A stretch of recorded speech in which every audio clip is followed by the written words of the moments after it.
I'm very honored to be here today with Pam Slim, and she's here to help support the cause, the 10K on 10/1 for charity water, bringing water to the people of Orissa, India. And the great thing that I've discovered, and I've told you before, maybe you didn't hear it, is that there's this dual thing going on. There's this water that we're able to bring to India, and then there's all these great people that I know who get to benefit from the speakers who are here. So I can't see it happening any other way. But Pam Slim is someone who I hold dear to my heart. Well, actually, literally, because that's how we met. She just said, "Come here, give me a hug," at WDS. So I literally hold her close to my heart. And most of you know her from her work with Escape from Cubicle Nation, and now she has, I don't know if I'll call it transition or evolved. I'll let her tell it. A focus on body of work. So Pam, I want to say thank you for being here. Welcome. Well, I am honored to be here. I am very, very happy to be here and always happy to support you. But more importantly, I was thinking about it when I was in Boston at the Inbound Summit that we were both at. I remember the story that was told about Charity Water. There was also some fundraising efforts there. And I'm remembering, in particular, there was one man who was from, I'm not sure if he was from Orissa or around that area, but he was telling the story about his lifelong focus on bringing water to people in general who had been ignored. They were, considered in some cases the untouchables in the caste system. And I just am thinking about that as we're kicking off this hangout this morning, of really the deeper reason why we're here, and I just want to extend those good thoughts over the interwebs. Hopefully they can reach all the way to the people who have been on the ground, who have been working on this issue for a really, really long time. So I'm very proud to be part of it, and happy and proud of you for coordinating it. Oh, thank you so much, and graciously accept that, and knowing that I have such an awesome team. So all about the team. No one does it alone. But the people have some questions for you. I have some questions for you, and really the focus body of work. So the first question I have here is what are you seeing in the world, or have seen in the world, that kind of caused this shift from the Escape from Cubicle Nation, which will I will say, hey, get out, I will say, even though I know it's not totally encompassing, get out of corporate America, take that jump to entrepreneurship, to now body of work, which makes me want to do this, makes me feel holistic. Mm-hmm. What were you seeing or feeling, maybe? Yeah, well, I think the term I think that I view in my own work, and it's really always why I've made decisions about doing different things, is it's an evolution. It's an evolution I think that we all have as we get older, as we learn things, as we grow in our work, that there often is a natural evolution where when you focus on one area, one part of your body of work for a long time, then it grows, you deepen into it, which is really what I've been doing for the last 8 years in Escape from Cubicle Nation. And what I've seen, it's kind of interesting, when I wrote my book, you always learn a lot of things when you're writing a book. It's kind of amazing. You don't always know exactly what's going to come out until it comes out. Yeah. But when I had looked over my own career, because I was really talking about in the focus of this book and this work, how really what's important is that body of work that we're creating. That's the purpose of what it is that we're doing. So whether or not we are in a corporate job or in a nonprofit or doing volunteer work or working for ourselves in our business or in academia, those are just different work modes, right? Those are just different means that we use in order to be creating what we're creating. And I've actually personally worked in just about every kind of work mode that there is. I ran a nonprofit as a volunteer for 10 years, a martial arts organization in San Francisco, did a lot of work with youth. I've worked in nonprofits, I worked in a foundation, I've been a stay-at-home mom, I worked in corporate. I worked as a consultant to corporations, and then I have worked as a sole proprietor, really kind of a startup coach, working with people to start their own businesses. So it was kind of interesting to realize that. I actually ended up using myself in the chapter talking about work modes, because I was like, wow, I actually have done a bunch of stuff. And I realized personally that there never was really judgment about any one work mode or the other. It was the right one for that moment. So one of the things I hope the good thing about life right now is we can review everything that's documented, because most everything we do today is written down or in some audio interview or video interview. But I've really tried my hardest to always be consistent in my message with Escape from Cubicle Nation, that it is not anti-corporate. There's nothing wrong with working in a corporate job. All work is honorable. There are amazing people that I have met throughout the years that are in corporate jobs. And there are some people who are excited to have that experience of working for themselves. And there are some people like me, I know, who really are wired to be to feel much more happy, healthy, free, working for themselves. That's been the case for me for the last 17 years. But there's nothing that is, it's not light and dark side of the force. There's nothing that's morally superior about working for yourself. There's so much, I think, unuseful things that we really say to each other and to ourselves about our work mode, when really the most important thing is, what kind of work mode are you going to choose so you can create what it is that you want to create. So personally, body of work has really evolved out of realizing, with working with so many people, there's such a focus on business. And I remember just keep asking myself, but wait a minute, what are we missing? And I think you and I are both holistic kind of people. We like to see things connected. We're connectors with each other. I'm a pro-human being. I'm not an anti-person. So during the elections, even I have my own personal views of who I vote for, but I can never stand. I'm always looking for ways in which we can be connected and communicating with each other. So it feels like really the right time to be bringing that message, saying to the folks who are in corporate jobs, to folks who are in academia working on interesting things, how can we begin to build some bridges with them, knowing that we're all on this work journey together, and not just talk about it in terms of my own business and my own endeavor. So that's my long-winded answer to kind of why I've evolved to this point right now. Well, I think it's excellent. And one thing, the whole thing about evolution, the thing I remember too is going back to WDS, the first one, which was like 3 years ago now. You mentioned body of work. You mentioned body of work. You had I want to say maybe even a blog post about it. So It was something that was there. So it definitely feels like a natural evolution. And also, you were one of the people who were on stage when someone was like, corporate. I worked in a corporate job, and it was like this negative vibe. And you're like, there's nothing wrong with working in a corporate job. And you and I have had this discussion kind of as well, and it's kind of a place where I am, where I'm like, well, I'm just more concerned about doing the work. What do you say to the people who are potentially in corporate jobs, but they feel this angst about, like, you have to start a business? Yeah.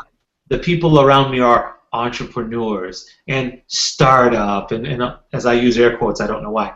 But what do you say there? What are some of the I don't know if danger is the right word, but this whole focus on entrepreneurship?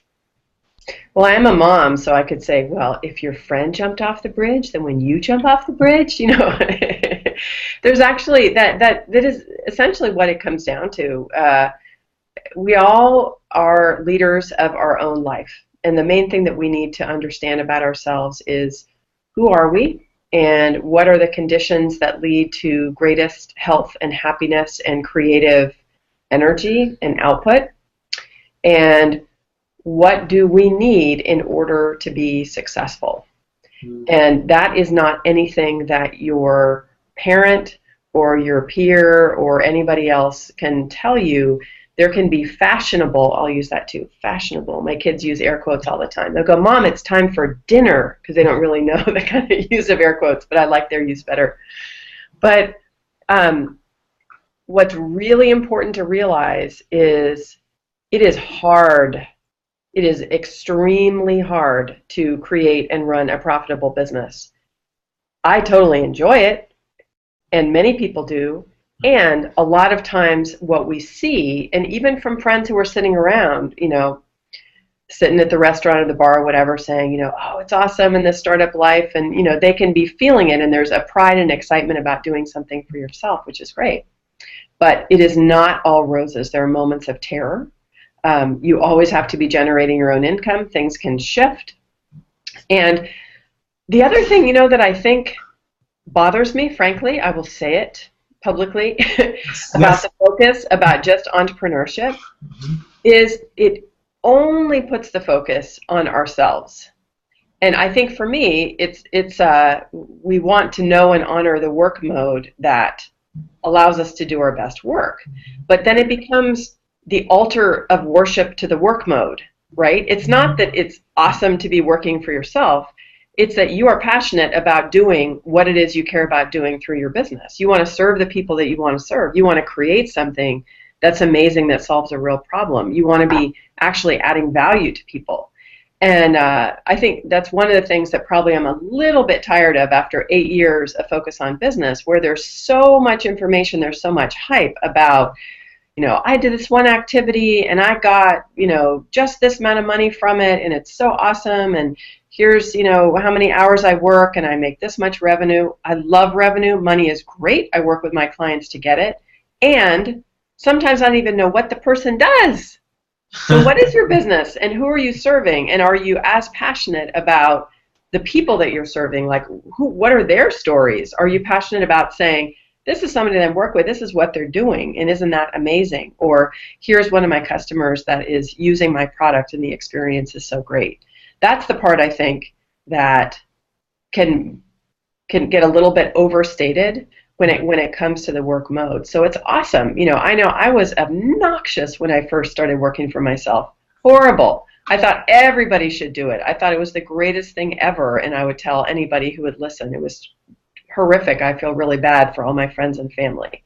But that's part of what the experience is when you first start. I think as you go through time and you begin to mature with it, then that's where you can really examine, if it's a way that you really enjoy working, that's wonderful. And it does afford certain kind of creative freedom, which for me, I really appreciate and I'm very grateful for. At the same time, there's an accountability to the work and to people you're serving that's very real. You can't hide. And there's some days where I'm like, man, I would love to just get a paycheck and know that it doesn't all have to be on my shoulders for every single tiny experience that somebody's having as a result of my work. That's the taking the good and the bad of it all. Tell me more about the bridge. You spoke about kind of the opportunity of bridging things. Because when we talk about entrepreneurship, and I think I kind of led down this path, but the more we talk about it, I also think about entrepreneurial thinking, that can potentially bridge people no matter what work mode you're in. It's like how you go about doing your work, for me, is what it means to be entrepreneurial. And how do we bridge to different work modes? Yeah, well, I think it's cool to be all braggy on you in a way. That's okay. It's probably inappropriate to brag on you in your own hangout, but go ahead. Carry on. It's what you're doing. It's what you're doing right now. That where you have one of the skills that is required, I think, in the new world of work, no matter what work mode that you're in, is the ability to carry off a project, and kind of an audacious project like the one that you're doing right here. And in order to do that, it is impossible to do anything truly creative and relevant and audacious, without other people. That you have to know, what are your strengths, what are your shortcomings. You were mentioning you have an amazing graphic artist who's creating these cool backdrops for the Google Hangouts. You have people that are putting together materials for the presenters. You have our buddy Brian Shea, who's doing helping with all the tech stuff, right? You have Raj, you have all these people who are there helping you. And that, to me, is an intelligence that you develop that we're more familiar with often in the entrepreneurial world. The way that it exists now. In corporate life, what can often be the case, because of the way roles are structured and sometimes internal politics, is where you admit, hey, I need to get this project done, but I don't know how to do all of it myself and I need help. That can actually not be a good thing to say often in public for your career, because you want to show as if you really have it all together and you can do it all yourself. I think the more evolved corporate workplaces understand that's what we mean when we talk about wanting to collaborate more. It's what Brene Brown talks about in terms of having vulnerability and sharing it, saying, I actually can't do my job without you. I need you in order to get my job done. So this kind of skill is one that you can see that people need, when you have a really big challenge within work, if you're doing sales, if you're trying to build a new partnership, you're getting into a new market area, all these skills about how can you really bring together a group of people that could be combined with people inside and outside your organization in order to get something done. Those are examples of really, great skills that cross entrepreneurship all the way into any kind of work mode. The same thing is true for just getting a project done, knowing how to scope and create a compelling project that's going to get people involved and has a focus with everything that you put together in order to organize this event. I think it's just a great example. Work today, it speaks for itself. That is your calling card, is what it is that you have done. Not where is your master's or, what was your grade point average or even where it is that you've worked. If you can say, I raised this money, I did this campaign, people do a Google search on your name and they find that you're involved in all of these interesting things. People are saying great things about you. It was actually Scott Belsky from 99U from Behance, the CEO of Behance, who was saying that the way he sees it in the future of work, that employers are going to have access to all kinds of very specific information in terms of what it is that you have created. And so your job as a creator, the skill of being a creator, is one that's going to be important in anything you do. So it sounds, there's a couple of things. One, it's I hear the creation aspect of it. I hear Seth Godin projects, that talk about projects. And then also there's going to be something there about how you display, being able to display those type of things and making sure that what you're doing is I guess visible or people know about it. Yeah, definitely. I think if it's visible, it's also the story. That really became the whole subtext for everything that I was writing in my book. Actually, the subtitle is Finding the Thread That Ties the Story Together. Ooh. And that really is it's the actual story of what you tell people about who you are and what you're about, but it's also the story that you tell, and it can be a very visual story about what your body of work is and what you're about. We have handy tools like websites where you can have a place where you can describe it to people. And for folks like yourself, like many people that we know in our circle that have a variety of interests, creating context, creating the story, showing how the pieces do tie together is a really important skill. And it's a classic thing. I actually used an example of somebody who was a resume coach with Desiree, our mutual friend Desiree, who's my best friend. But way back when, probably about 15 years ago or something, when she was had been laid off from one job, she was trying as hard as she could to get another job, and unsuccessfully was sending out hundreds of resumes a day sometimes. It was just not a pleasant experience over a long period of time. And so I was trying to help her out, being her best friend, and I was looking for a career coach, somebody who was an expert in resumes, and we found this woman named Louise Garver, who's in Connecticut.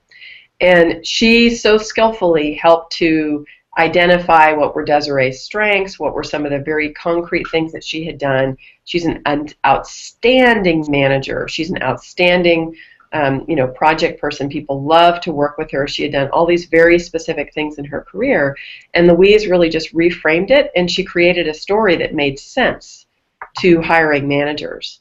So within, I think, a month period, she had 3 really strong offers. She ended up taking the global grants manager for Rotary International Foundation, overseeing grants all over the world. It was an amazing position that totally leveraged her strengths, but that was in the way in which she was presenting herself. So it can be as simple, in the resume, we often say, oh, the resume is dead and nobody looks at resumes. I think the useful thing about it is that it is the opportunity to tell a concrete story on paper, and then you can use that also for the way in which you describe yourself. Who are you? What are you about? And then visually, how do you display it when people come to your website, if you have one? I think that's why it's really just becoming a regular currency that you need to have. You need to have a home base online where you tell your own story. Otherwise, Google search will tell it, and depending upon the kind of kind of story that Google is telling, you might want to consciously reframe it yourself. It's a great point.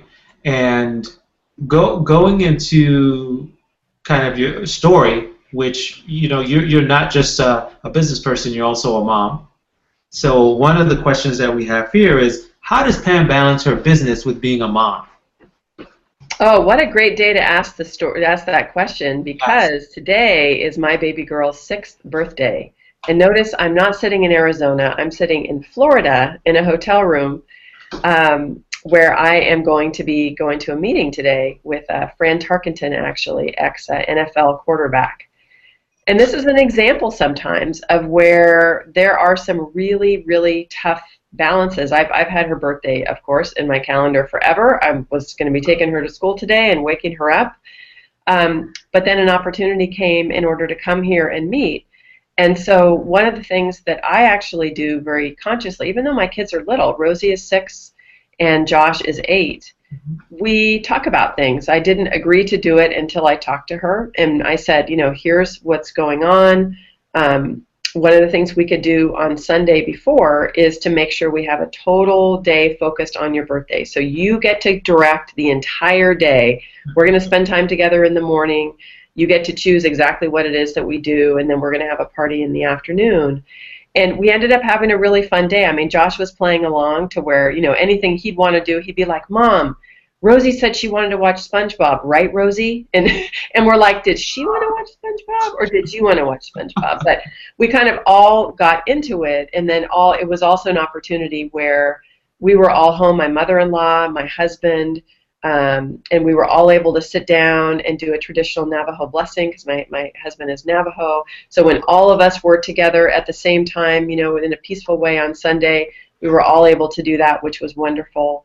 And create that whole birthday experience for her. So it's just a little example where it's not perfect. Honestly, I would rather probably be, with her, but I've really made the conscious choice on behalf of the family and the bigger vision that we have about what we want to do, that there's some really important things that could come out of this meeting that are going to have really positive benefits for everybody. So it's always doing those conscious trade-offs, and the way that I like to do it as a mom is really to talk about it with my kids, and they will set me straight. I mean, there's a lot of times where they're like, well, I was telling you before we started this call, my son Josh, sometimes he'll be like, Mom, what do you love more, your work or your kids? And I'll be like, of course I love my kids. And he's like, well, then why are you working late? And then we have to have the conversation, which is a good conversation. So here's how it's all related. When I do my work, that also allows me to have money for us to have our home, to have our food, to do the things we want to do together as a family. But it also relates to the bigger purpose of the kinds of things that I want to be creating and sharing out there in the world. And I like to talk to my kids about that and to let them know we are all active creators. There are some full-time stay-at-home moms that are amazing. They do incredible, amazing, creative things with their kids, and that's their focus in terms of what the body of work that they want to create, and I totally and completely respect that. And that's deep and that's real. It doesn't have to be that you're reaching millions of people, but each of us has to kind of know what our mission is and whom it is that we want to serve. And for me, I always have had that calling to be doing things outside the home in addition to being a mom. Understood. Staying on the mom topic for a second and tying it back to what we're saying about kind of building up projects and that creative piece of it, how do you cultivate or prepare your children for these type of things, where we know that the world of work is changing, we know that it's what we do, not just what degrees we have, that are going to be what speaks to us. How do you prepare your children for that? Well, yeah, I think it's looking at the general skills that I think all of us need to develop, kind of creating a circle, creating a project, creating things and having a public, kind of a public presence. It can be as simple as when the kids have one of their 350 fundraisers a year that they do for football or school or whatever it is. to have some fun and really helping to create a project, right? Drive accountability for how are you going to do it? What's your approach? How do you want to raise money? Talk about, how you're balancing things. Josh actually is really funny. The other day we were talking about work, and he's really into Minecraft and gaming and stuff, and so he was watching some videos of some gamers where they have big contests where you can win some pretty big prizes, So he's like, Mom, I think I'm going to be a gamer, and then I'm going to get some sponsors and maybe win some prizes. Like maybe win some big prizes is like the first part of my career. Then I'm going to work for Allstate. Then when my dad retires, I'm going to take over my dad's business, which is his construction business. I'm not exactly sure where the whole Allstate thing came. We do actually use Allstate, and one of our dear friends is the greatest Allstate rep ever. His name is John Kennedy, named after the president. Wow. But I just thought it was really funny where, one of the things that we talk about is different work modes and what it's like to work for yourself. Yeah. For a long time, Mojang, I think it's Mojang, who makes Minecraft. They're based in Sweden, I think. And he's like, I've decided what I want to do is I want to work for Mojang. And he's like, what's that kind of role where, like, you think up cool ideas in order to create, products and stuff? And I'm like, a product manager? He's like, a product manager. That's what I want to do. I want to work for them. That's my job for my whole life. And so we have conversations about, okay, like, how do you make that happen? And so I think it's just like actively talking about work. They see both of us, both as parents working for ourselves and what's involved with that. But it's also consciously developing the skills that they need in order to be effective. And one of the things I do, certainly as a connector and probably a raging extrovert, my husband is much more of a raging introvert, but very much likes people, is one of the reasons why we often have a lot of visitors that come stay at our house. So a lot of times they're clients or they're friends or they're kind of peer mentors. But one of the things that I want to really model for our kids is the connection that we have with other people. I want to show them what it's like to be consciously surrounding yourself with people who are out there doing amazing things and who are kind, generous, creative people. And that's where I want them to get to know a very diverse circle of folks, because I think that that's also what they're going to model. They might not say, I'm only going to have my friends in the neighborhood, which is great, and that's really important. That's your base. And I also am going to be really conscious about creating other circles. Excellent. Excellent. So now you have a conference that's coming up. I do. So tell us a little bit about that, because you have that kind of taking it from online to offline and kind of building community. You have a special way of kind of looking at that. So what is special or different about this conference versus other ones, you would say? Yeah, well, it's kind of the wonderful kickoff to everything that's related to the book. It's called Body of Work Live.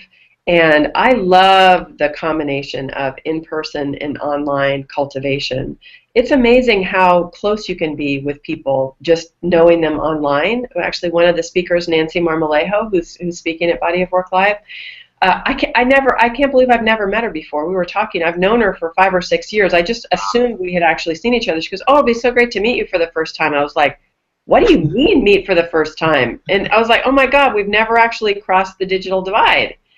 And so there's something that is very powerful, that's very primal, that is very important and natural and connected of the way we can feel when we're all physically together. Like the energy we can feel together that we can create together is one that's very special. And I think in this case, what I'm really excited about is in having the opportunity to really step back as a group, create a very conscious kind of feeling and energy in the room where there's purpose and there's focus, saying, okay, we're in October, it'll be the end of October, but looking forward to next year, what do I actually want to create? How is this year going to be very different from other years? And when you're creating that in a room filled with amazing, creative, supportive, generous peers, in my experience, your thinking is going to be very different than if you're just doing that sitting, in your house by yourself. And so we're going to be really looking at the big picture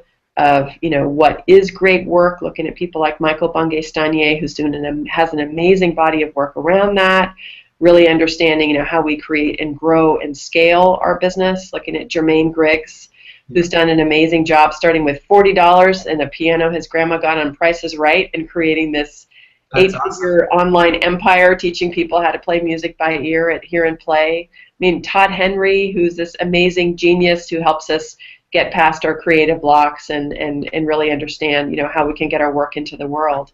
So it just, there's something special. That's the part, honestly, that to me is the art.